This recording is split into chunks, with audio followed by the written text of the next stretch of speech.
we are going to learn English grammar new chapter. Which new today? Today new chapter is formation of question from simple sentence and the formation of negative sentence.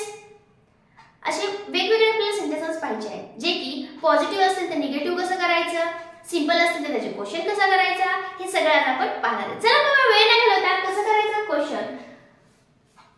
एक sentence घेते simple, he can read English. पहा आता इथे sentence आहे, याला तुम्हाला question करायचं तर काय करायचं. फर्स्ट पाहिजे हेल्पिंग वर्ब कुठला आहे. हेल्पिंग वर्ब नाही तर मॉडेल ऑक्झिलरी आहे. काय आहे मॉडेल ऑक्झिलरी, काही हरकत नाही. जे हे सब्जेक्ट आहे हे झालं आपलं मॉडेल ऑक्झिलरी आली तर म्हणून लिहिलंय मी इथं. हे काय रीड वर्ब आणि काय ऑब्जेक्ट आहे. ओके किंवा कॉम्प्लिमेंटरी असते कुठं. मग आपल्याला काय करायचंय इथे ऑब्जेक्ट येत असं नाही, कुठल्या कुठल्या सेंटेन्स मध्ये ऑब्जेक्ट नसतो कॉम्प्लिमेंटरी येते. ओके चला मग काय करायचं, हेल्पिंग वर्ब नाहीये तर कॅन. जे काय आहे का हे हेल्पिंग वर्ब त्या ठिकाणी मॉडेल ऑक्झिलरी ते पहिल्यांदा लिहा कॅन. ओके आता ही याच्या जागी लिहा आणि बाकीचं sentence as it is. Read English आणि लास्टला क्वेश्चन मार्क द्यायला विसरू नका. झालं आपलं एक सेंटेन्स आहे जे सिंपल होतं त्यातून आपण क्वेश्चन तयार केला. कसा केला, जस्ट ओनली जे काही हे इथं हेल्पिंग वर्ब होतं इथं मॉडेल ऑक्झिलरी ते पहिल्यांदा लिहायचं, बाकी सेंटेन्स ऍज इट इज लिहिलं आपल्याला सिंपल सेंटेन्स पासून तुम्हाला क्वेश्चन फॉर्म झालेला दिसेल. एखादा दुसरा सेंटेन्स घेऊया, शी हॅज. पहा आता इथं हेल्पिंग वर्ब आलाय हॅज, यानुसार घेऊया अ न्यू फ्रॉक.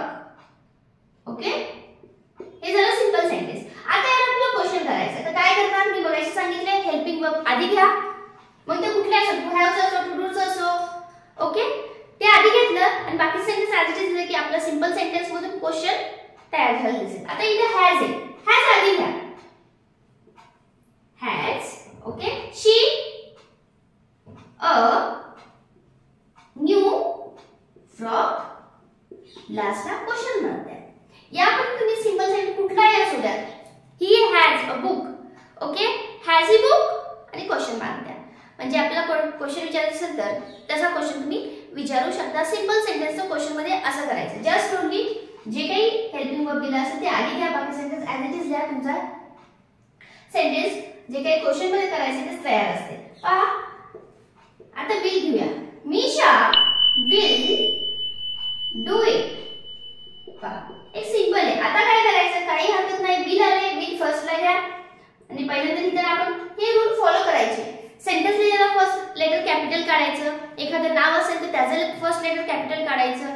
ओके हे रूल जर फॉलो केले की आपलं कुठे मिस्टेक होणार नाही. विल आता इथे नाव आहे म्हणून मी इथं पण कॅपिटल काढले. Misha do it question mark. झाला.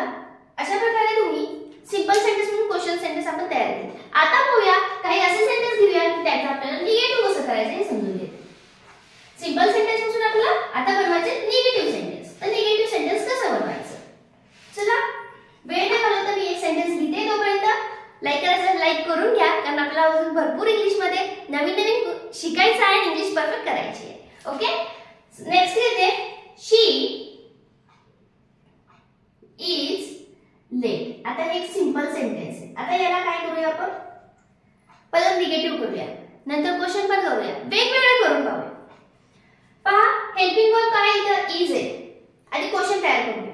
इज आधी एक पहिलं लेटर कॅपिटल काढले, इज शी लेट. झाला हा क्वेश्चन तयार. हा काय झाला क्वेश्चन तयार झाला. नाव आता या सेंटेन्सला निगेटिव्ह सेंटेन्स करूया. कसं, शी इज नॉट लेट. पहा निगेटिव्ह करायचं असेल तर आपल्याला त्यात नॉट ऍड करावं लागणार. मग कधी ऍड करायचं, हेल्पिंग वर्बच्या नंतर नॉट ऍड करायचं. ओके हा काय झाला आपलं निगेटिव्ह सेंटेन्स झाला. हे कुठलं झालं निगेटिव्ह. आता हे जे निगेटिव्ह लिहिलंय हे शॉर्ट फॉर्म मध्ये लिहायचं. अजून एक सेंटेन्स तयार केला.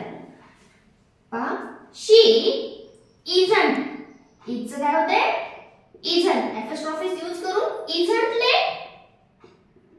हे काय झालं negative sentence in short form.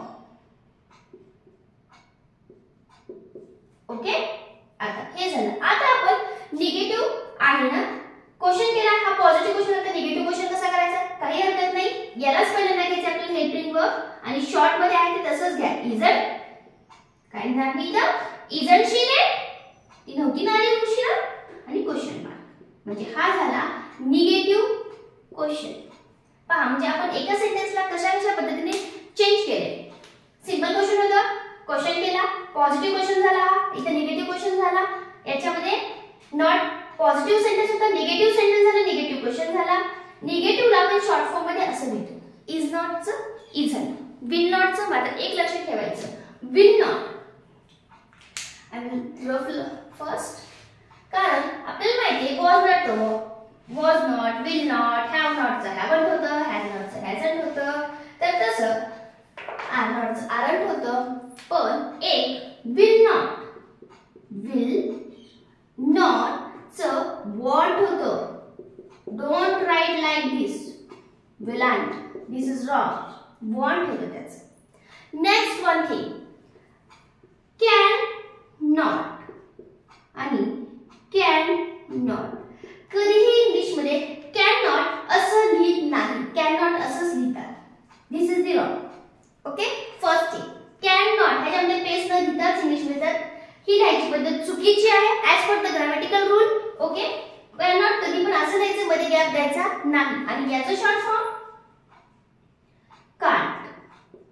Okay, हे सिंपल काही रूल आहेत, आपण असं शिकत नवीन रूल पण शिकणार आहोत. ओके, चला तुम्हाला समजलं असं. विल नॉट असेल तर वॉन्ट लिहा आणि कॅन नॉट कधीही असं लिहायचं नाही, कॅन नॉट असंच लिहायचं आणि त्याचा शॉर्ट फॉर्म कांट होतो.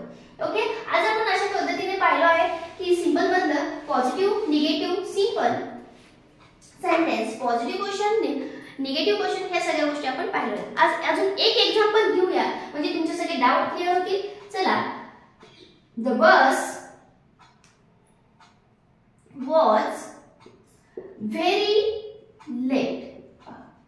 Bus was very late. First आपण काय करूया, याला क्वेश्चन तयार करूया. म्हणजे काय लिहिणार मी? was लिहिणार पहिल्यांदा, हेल्पिंग वर्ब लिहिणार पहिल्यांदा. was the bus very late?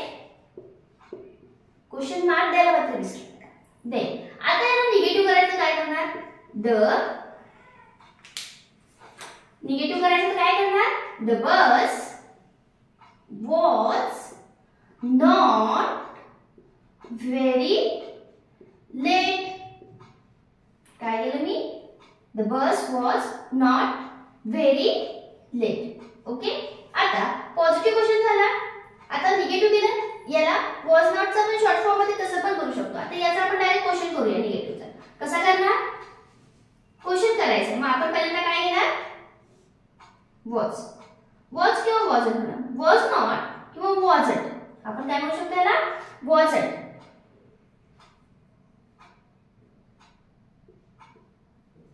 Wasn't the bus very late? आणि question mark. Wasn't the bus very late? या पद्धतीने तुम्ही सिंपल सेंटेन्सचा पॉझिटिव्ह सेंटेन्स, नंतर निगेटिव्ह सेंटेन्स किंवा positive question, negative question, positive form, shortcut मध्ये केलं. अशा पद्धतीने आपण सिंपल सेंटेन्सला वेगवेगळ्या प्रकारे बदलू शकतो by using this rule. Okay, चला काही डाऊट असेल तर मला कळवत चला, कमेंट मध्ये सांगत चला. व्हिडिओ कसा वाटला हे सुद्धा कमेंट मध्ये सांगत चला. व्हिडिओला लाईक करायचं लाईक करून घ्या आणि शेअर आणि सबस्क्राईब